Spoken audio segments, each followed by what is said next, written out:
Ladies and gentlemen, I do have some bad news. We have betrayed you, and we recently played Starfinder. But here are the things we learned about 5th edition D&D from playing Starfinder.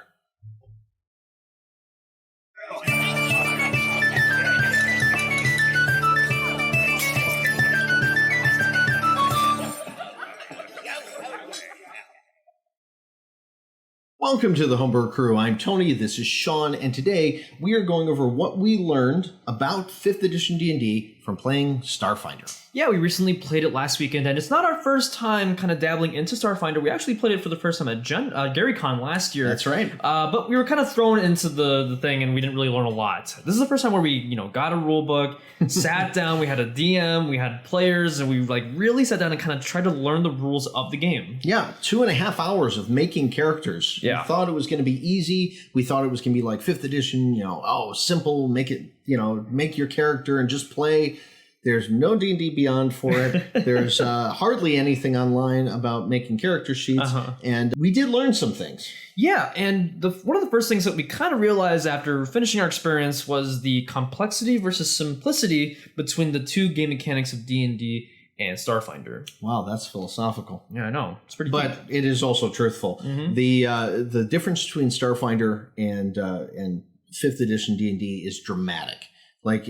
Just looking at what things you get and how you learn them, and the fact that you can't even do a skill if you're not trained in it, and all that, it's different. It's almost as if it's like taking 5th edition Dungeons and Dragons and seeing it as a watered down version of some of the concepts that you'll see in Starfinder. There's so many more nuances, when it comes to character creation and rules, even when you're in or out of combat. And again, like the skill checks, casting spells, being able to use weapons, the weight and inventory system, all these different things are just more complex. And there's a good thing about that, and there's a bad thing about that. That's true. And we do know that, we look at this as 3.5 D&D that evolved to Pathfinder, which is now evolved again to Starfinder, and it's gotten better over the ways. But I think as far as it goes for what we learned on complexity with it, there's some things in there in Starfinder that we would love to even put into our campaigns. In our spells video, we discussed doing the spell save, the way Starfinder does spell save. That was kind of cool. Really enjoy, lots of different little nuances when making the character. Basically, in Starfinder, you can have 5 envoys in a team, and each one be completely different. Yeah, exactly. But not to say that simplicity is a bad thing. When I was playing the game, I kind of thought into my head, and again, maybe it was because it was the first time we're actually trying to learn the mechanics, but, imagining trying to get like an average person on the street to play D&D versus trying to get them to play something like Starfinder or Pathfinder or something even more complex. I think you kind of lose that user-friendliness that you kind of find with 5th edition, which is why D&D is so popular right now. Right, and it's the reason why Starfinder made their beginner box with that, which, by the way, if you want to play Starfinder, get the actual book and play that. Yeah. The beginner box just has, it's the watered down It's even more version. watered down, yeah. It's like, okay, we want to appeal to the D&D masses, so we're going to make this easier. But there's so much more that you can learn when actually having the actual book itself.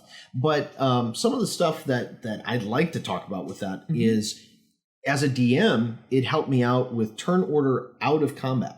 And basically, the rules and everything else with it, you don't necessarily have to do it this way, but it was super easy to do it this way, to where everybody gets an action and a turn and a movement in the room that you're in before combat. Like just, exploring, so to speak. Yeah, and for a player myself, it was kind of different because typically when you play in a party, maybe like a home campaign, or even when you're playing at like Adventures League or something formal, as soon as the DM tosses you into a room, it's a free-for-all as to what you're doing. I checked the chest, I opened the door, blah, blah, blah. Oh, I'm going to try and open the door. I'm going to help him. Yeah.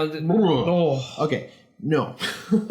But having them do, I'm going to move over to this table and I'm going to inspect the table. Great. That's a movement action, and then that's your action. Yeah, and that kind of goes into the restraint of, when you're taking a turn in Starfinder where, you're very limited to what you can do in a single turn. You're not necessarily limited as to what your options are, but in a single turn, you can really only move and then do something. or you can, expend your movement to do something and then maybe do something. So it's like you're so much more limited, which kind of emphasizes the fact that yes, going in turns allows everybody to have a chance to do something, and you're kind of working a little bit more in unison, and everyone kind of has their own thing that they can do rather than just like everyone piling up on the box or everyone piling up by the door. Yeah, and it actually takes tactical combat to a new level. Yeah. You were actually looking at things that certain players can do that others can't, and it was necessary for them to do them. Like, it's like Isaac was doing that one thing where, he'd make them flat-footed to either himself or to everybody by fiddling with his gun and distracting them a little bit. But that really played into the mechanic of how other players would hit that monster.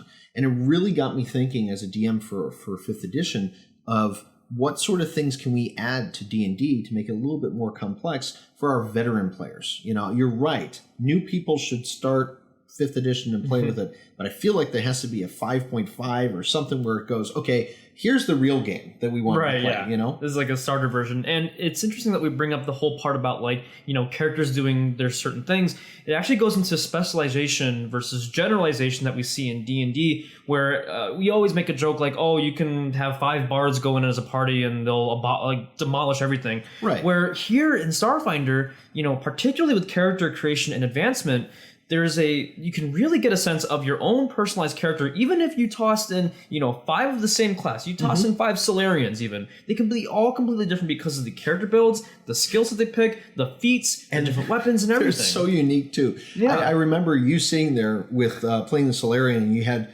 a graviton base and I'm sitting there going, at one point he looks at me and goes, it's like I'm playing a different game than everybody else. Because it was like all these special rules and everything else, but it was unique, and that was the thing that we really loved about it. We're like, okay, this is not D&D, but we had fun. And I had it set up on our table, and I had the monitor with all the maps. It was very cool. It was very cool, and I can't wait to play it again. We're going to play maybe once a month. Check that out and see how it goes or what have you. Yeah, for sure. But I think it's important to note that this isn't a video necessarily out there to get D&D or talk about why D&D is bad. No. I think it's just interesting to look at the differences and try to think about as a player or as a DM or both, how you kind of look at these certain things. I think both of these games are very good in their own right, and you can even try taking certain aspects of one game and put into the other to kind of make something that's maybe unique if you're running a homebrew campaign. Absolutely, and there's a lot of different games out there, and we would love to try some new ones. Starfinder was one. We would love to go back. Maybe we play a little AD&D. I've got a book back there on the shelf somewhere. It's just looking at previous games or new games that come out or what have you to enhance your stuff in your 5th edition campaign is always something you can do. Just look at how you can maybe fit it into the 5th edition rules. Yeah, exactly. Now, if you've ever experienced a thing where maybe you played multiple games or maybe you've tried a different game, have you ever been in a situation where you kind of saw the differences and you thought these rules would be cool, or you don't like these rules, or whatever you thought about it? If you have something to say, leave a comment down below. We'd love to hear your thoughts about it. Yeah. That's a good idea. I'd love to hear what sort of things you would add to 5th edition D&D that have made it more complex or more challenging for your players. Yeah, and of course, we still do review homebrew content, so be sure to subscribe down below. We do lots of reviews on homebrew classes, races, spells, monsters, items, you name it. And we do discussion videos like these on Sundays, so if you want to check out more, make sure you have the bell hit so that way you get a notification as soon as we get another video up. Wow, that's a mouthful. And remember, the best campaigns are always the ones that you homebrew, so until next time, keep brewing.